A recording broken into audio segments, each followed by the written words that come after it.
Whether you're running to your car or you spent any time outside, it is no surprise to know that our temperatures this Tuesday mark the coldest since late January of last year.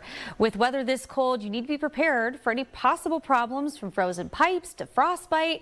Red Cross Regional Communications Manager Christina Peters is here right now to talk about how to prepare for frigid temperatures, how to troubleshoot some things. Great to see you. Good to see you too. Yes, so when these temps drop this low, if there are pipes that are in unheated areas of your home, water lines in the garage, they can freeze. How can people ensure their pipes do not freeze or if they have to unthaw them at this point? So if you're inside your home, always open the cabinets where your pipes are. Let some of that warm air inside your home circulate around those cold pipes. Colder areas, if you're going to be out in the garage, places like that, you can use, safe things like space heaters and other things to perhaps warm up those areas. Of course, if you're going to be outside, please limit that amount of time. This is not something where you want to be spending a lot of time outdoors. If you need to go outside, we recommend going out and getting back inside as quickly as possible. Yeah, everyone has to bundle up. How do you prevent frostbite? So one of the best things you can do is dress in layers. And remember, it's your extremities that are usually going to be affected by frostbite. So we're thinking our nose, our fingers, our toes. We always think about our coats and our hoods, but it's really important that you put a scarf around your face and up over your nose, because those are the areas that are going to experience that frostbite first and probably the quickest. Oh my. And if people are walking out in the freezing temperatures, what are some signs of hypothermia or frostbite that they would notice? With frostbite, you're going to notice some numbness, possibly pain, also skin changes in color. And then with hypothermia, you might start to feel dizzy and disoriented. Again, if you can maybe postpone some of those activities until it gets a little bit warmer, that's going to be your best bet during this cold, cold weather. Is there anything you should avoid doing? I know some folks want to go home and maybe apply heat. How do you handle frostbite or any concerns of hypothermia or issues related to cold exposure at home? And when should you see a professional?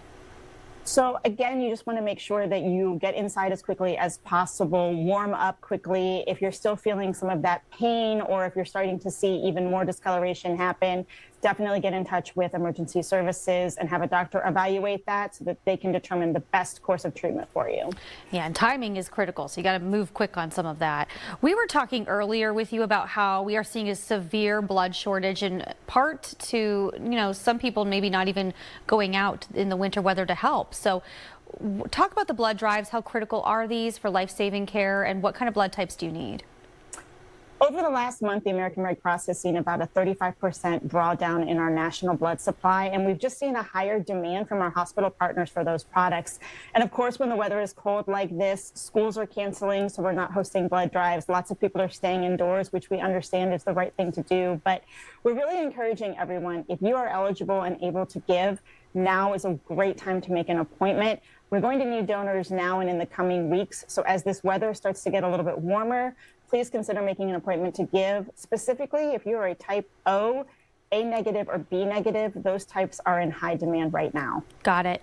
And a lot of folks right now are also using space heaters or fireplaces to stay warm right now. Maybe they're cuddled up by the fire watching the news. Not a bad idea, but you got to stay warm. So I know those space heaters, they can also have some issues. What should you do to make sure your space heater is safe? I've also heard about like anti-tipping mechanisms.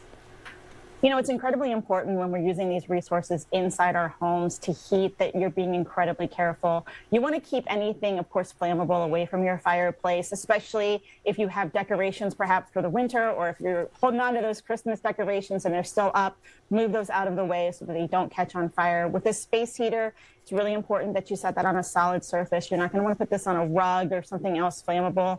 Keep it 3 feet away from anything that might catch it on fire. And of course, we understand people are cold, and if you don't have some of those resources, sometimes people think about, oh, my camping stove that I use in the summer, or maybe my oven. These are not good sources of heat inside your home.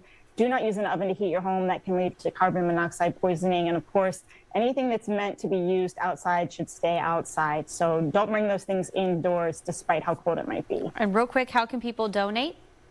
Visit redcrossblood.org or call 1-800-RED-CROSS to find a blood drive near you. You can also get more tips on how to prepare for emergencies like cold weather at redcross.org. We need all the tips today. Thank you so much, Christina. Appreciate your time. Thank you.